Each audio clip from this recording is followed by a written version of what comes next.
Salam saudaraku yang dikasihi Tuhan, berjumpa dengan saya dalam Renungan Hamba BPD Yogyakarta. Hari ini saya akan berbicara dari surat 1 Petrus pasal 2 ayat 23, berkata demikian, ketika ia dicaci maki, ia tidak membalas dengan mencaci maki. Ketika ia menderita, ia tidak mengancam, tetapi ia menyerahkannya kepada Dia yang menghakimi dengan adil. Mari kita berdoa sebelum merenungkan firman Tuhan ini. Bapa di surga, berkati hamba-Mu untuk menyampaikan kebenaran ini. Berkati semua yang mendengar sehingga nama Tuhan dipermuliakan di dalamnya. Di dalam nama Yesus kami berdoa dan mengucap syukur. Haleluya. Amin. Saudaraku yang kami kasihi, pada saat ini kita akan meneladani siapa Yesus dan kemudian apa yang dilakukan. Di hari-hari yang istimewa kita memperingati hari Paskah. Yang pertama, Tuhan Yesus dikatakan oleh Petrus begini, ketika ia dicaci maki, ia tidak membalas dengan mencaci maki. Luar biasa bukan? Ketika Yesus disalibkan dan ada orang yang mencaci maki dia, mungkin tentara Romawi, mungkin orang-orang Yahudi yang menyaksikan pada waktu itu, tetapi luar biasanya Yesus tidak membalas mencaci maki. Menjadi keteladanan buat saya dan saudara. Ketika saudara sedang dicaci, dimaki-maki oleh orang lain, bagaimana sikapmu? Apakah engkau membalas lebih pahit, lebih kejam? Ketika mungkin dalam pelayananmu yang sedang melayani dan engkau dimarah-marahin oleh pemimpinmu, oleh orang lain, apakah engkau membalas? Ketika engkau adalah seorang yang melayani sebagai seorang hamba Tuhan dan kemudian engkau dicaci maki oleh jemaat, apakah engkau membalas mencaci maki?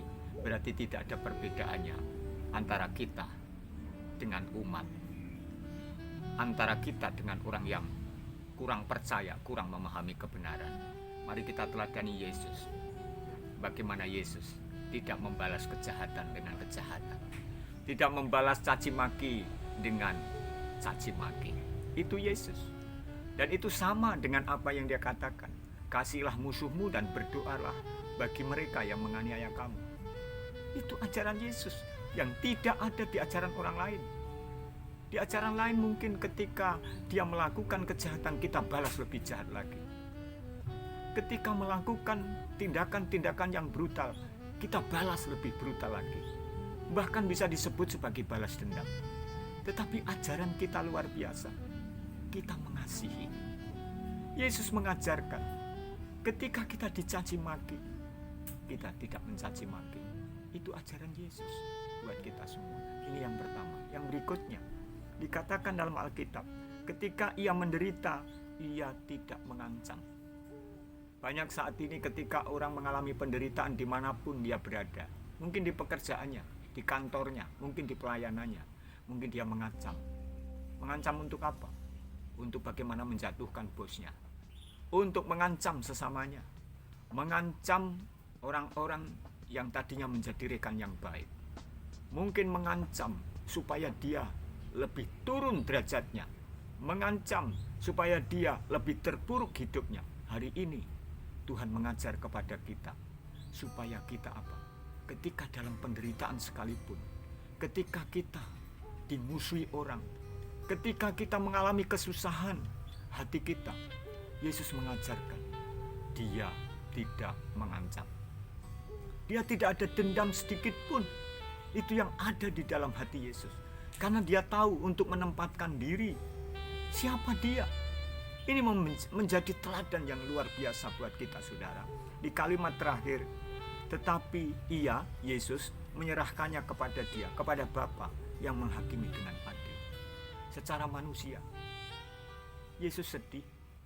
Secara manusia, dia ngerti apa yang dilakukan oleh manusia kepada dirinya. Tetapi saudaraku, dia tahu untuk menempatkan diri ketika dia menjadi manusia, bagaimana dia menyerahkan kepada Bapanya. Karena Bapanya punya rancangan yang terbaik. Maka itu menjadi teladan buat kita. Ketika kita menghadapi persoalan dalam hidup ini dan masalah hidup ini, bahkan mungkin orang yang begitu jahat kepada kita, menyakitkan hati kita, teladani daripada Yesus.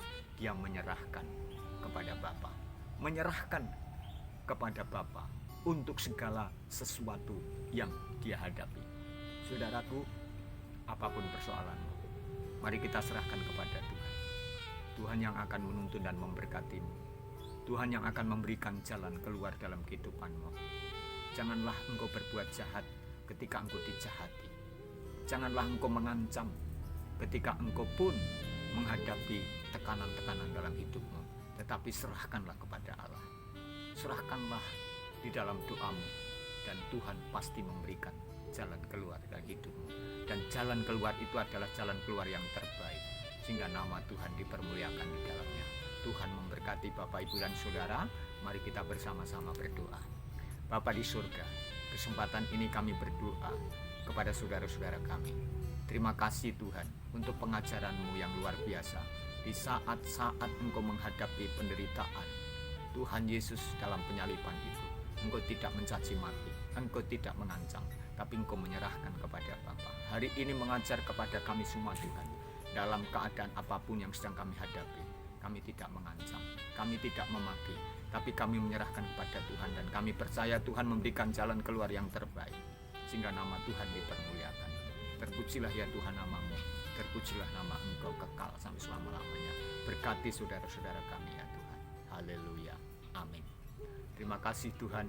Terima kasih saudara-saudaraku. Tuhan memberkati kita semua. Salam.